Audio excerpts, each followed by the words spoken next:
एक बार माता लक्ष्मी क्षीर सागर में भगवान विष्णु के पैर दबा रही थी। तो पैर दबाते हुए माता लक्ष्मी ने भगवान विष्णु से कहा, हे प्रभु, आज मेरे मन में 3 प्रश्न उठ रहे हैं। यदि इन 3 प्रश्नों के उत्तर देकर आप मुझे संतुष्ट करेंगे तो मेरे मन को बहुत शांति मिलेगी। तब भगवान विष्णु कहते हैं, हे देवी, तुम्हारे जो भी प्रश्न हैं तुम निसंकोच होकर पूछो, मैं तुम्हारी शंका का निवारण अवश्य ही करूंगा। तब माता लक्ष्मी कहती है, हे प्रभु, वह कौन सी स्त्री होती है जिसके भाग्य में संतान सुख नहीं होता है? दूसरा प्रश्न है कि कौन सी स्त्री समय से पहले विधवा होती है? और मेरा तीसरा प्रश्न है कि कौन सा श्रृंगार करने से स्त्री को स्वर्ग में स्थान प्राप्त होता है? तब भगवान विष्णु कहते हैं, हे देवी, तुमने उचित ही प्रश्न किए हैं। तुम्हारे ये तीनों प्रश्न अत्यंत महत्वपूर्ण हैं।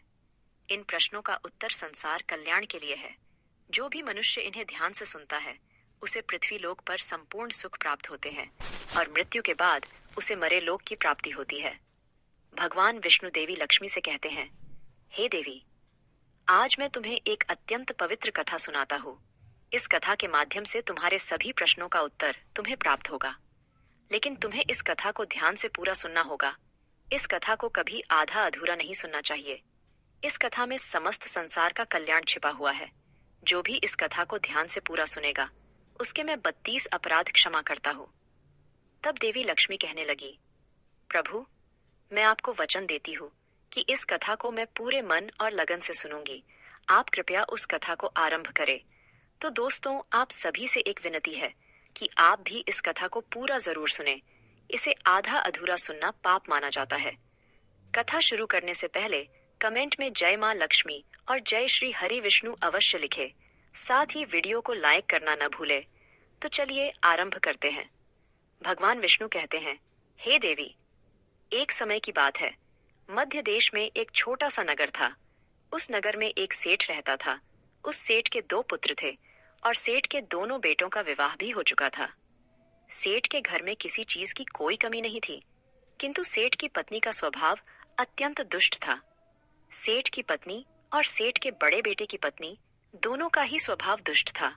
सेठ की पत्नी अपनी बड़ी बहू का तो बहुत लाड प्यार करती थी, किंतु छोटे बेटे की पत्नी के साथ बुरा व्यवहार करती थी। घर की सबसे छोटी बहू अर्थात छोटे बेटे की पत्नी बहुत अच्छे स्वभाव की, ईश्वर पर श्रद्धा रखने वाली पतिव्रता नारी थी। वह अकेले ही घर का सारा काम किया करती थी और गृह कार्य में दक्ष थी। इतना अच्छा स्वभाव होने के बावजूद भी उसकी सास उसके साथ बुरा व्यवहार करती थी, उसका हमेशा अपमान करती थी। इसके पीछे का कारण बस इतना था कि बड़ी बहू को एक पुत्र था और छोटी बहू ने पुत्री को जन्म दिया था। पुत्री को जन्म देने के कारण सेठ की पत्नी अपनी छोटी बहू को बार बार ताना मारा करती थी। लेकिन वह बेचारी कर भी क्या सकती थी? जो भाग्य में लिखा होता है उसके साथ वही होता है। भगवान विष्णु कहते हैं, हे देवी, अब मैं तुम्हें छोटी बहू की कहानी सुनाता हूँ। इससे तुम्हें पहले प्रश्न का उत्तर प्राप्त हो जाएगा कि कौन सी स्त्री को पुत्र प्राप्ति नहीं होती है। हे देवी, सेठ की जो पत्नी थी वह पहले से ही दुष्ट और कुटिल स्वभाव की थी। उससे उसकी सास भी परेशान थी। सेठ की पत्नी अपनी छोटी बहू को सबसे ज्यादा दुख देती थी। छोटी बहू का नाम था सुकन्या और सुकन्या को सताने में उसकी सास को बहुत आनंद आता था।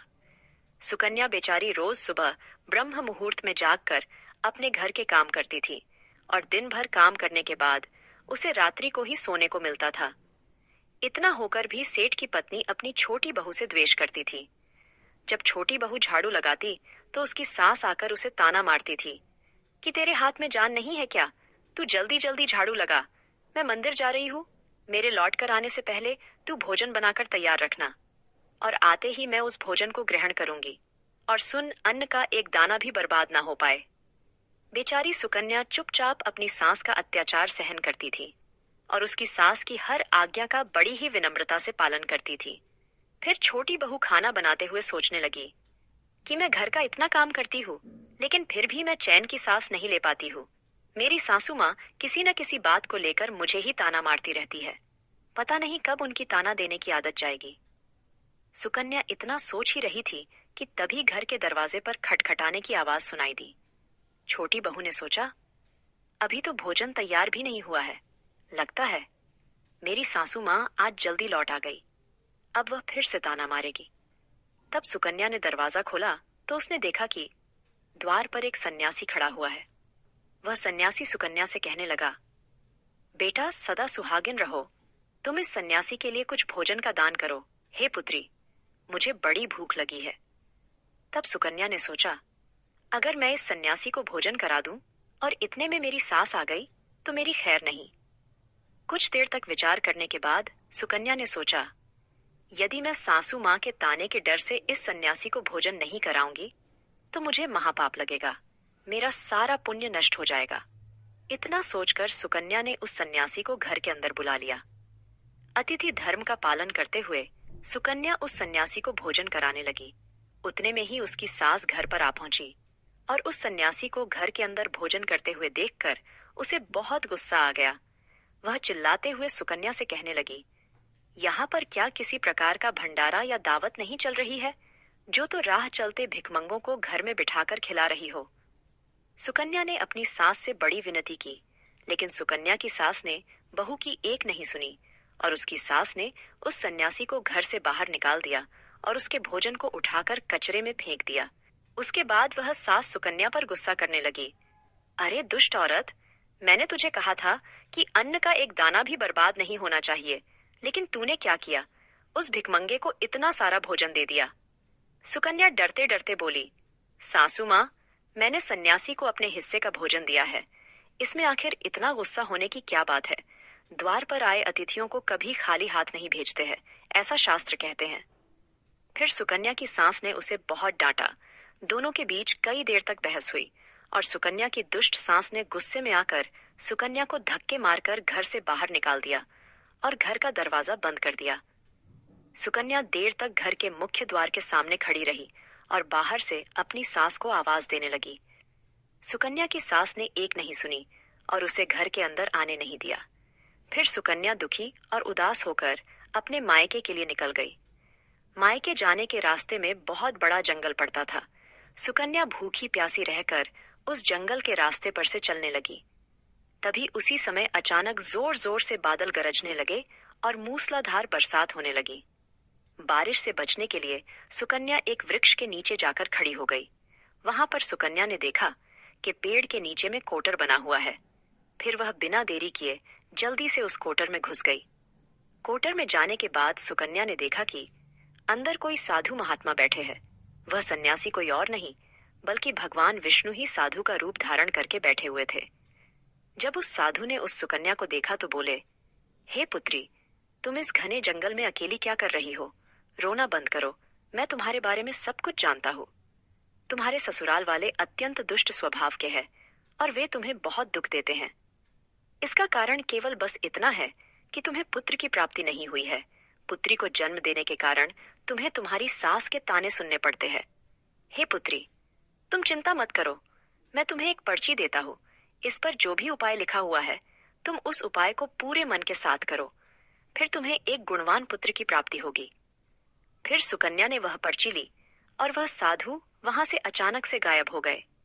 यह चमत्कार देखकर सुकन्या बहुत प्रसन्न हुई और जब बारिश रुकी तो सुकन्या का पति उसे ढूंढते हुए उस स्थान पर पहुंच गया। सुकन्या ने अपने पति को सारी हकीकत बता दी और फिर दोनों ने ही घर वापस न जाकर उसी जंगल में रहने का निर्णय लिया। वहीं पर रहते हुए एक दिन सुकन्या के मन में पुत्र प्राप्ति का ख्याल आया और वह मन ही मन सोचने लगी कि यदि मेरा भी कोई पुत्र होता तो आज ससुराल में मुझे बहुत ज्यादा इज्जत मिलती।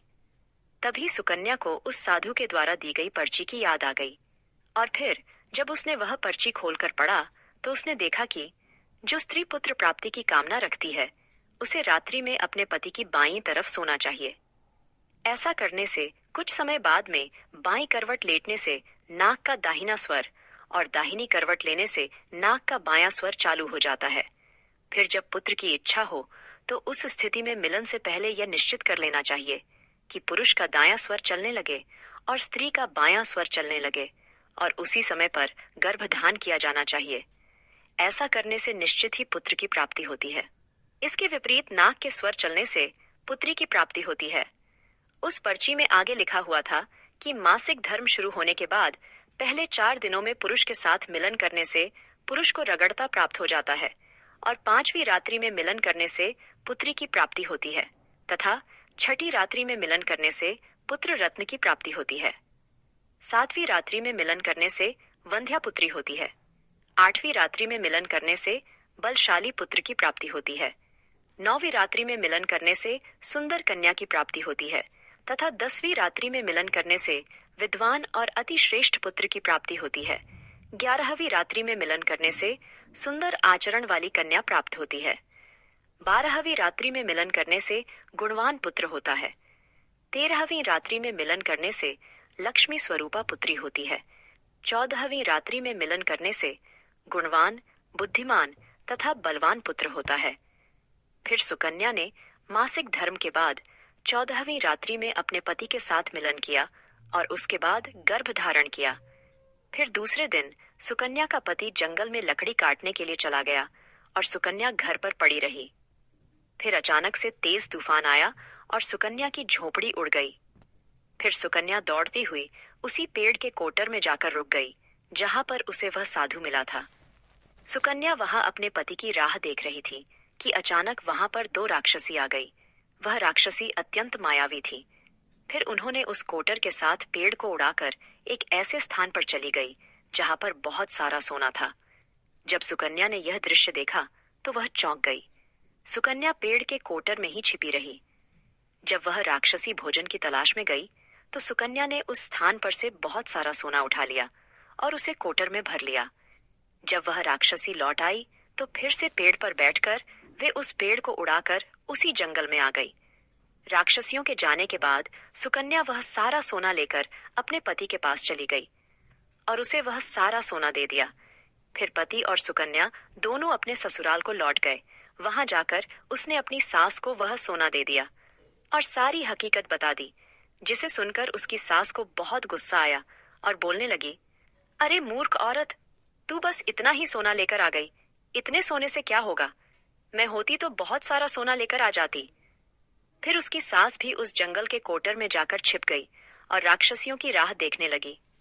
तभी वह 2 राक्षसी वहां पर आई और फिर उन्होंने उस कोटर को उड़ाकर एक बर्फीले पहाड़ पर ले गई। ये देख सास बहुत क्रोधित हो गई और बोलने लगी, ये कहाँ लेकर आई है? यहाँ तो बस बर्फ और मिट्टी है। तभी उन राक्षसियों ने उसकी आवाज सुनी और देखा तो एक बूढ़ी औरत पेड़ के कोटर में छिपकर बैठी है। फिर उन्होंने उस सास को बाहर निकाला और उस बर्फीले पहाड़ पर फेंक दिया। जमीन पर गिरते ही उसकी मौत हो गई। इधर सुकन्या बड़े आनंद के साथ रह रही थी, लेकिन सुकन्या की सास कभी नहीं लौटी। तो सुकन्या ने जाकर उस कोटर में देखा तो वहां पर उसकी सास नहीं थी।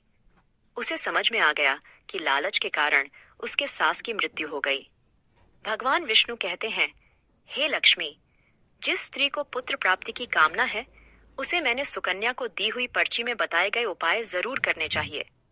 तुम्हारा दूसरा प्रश्न यह था कि किस कारण से स्त्री जल्दी विधवा होती है।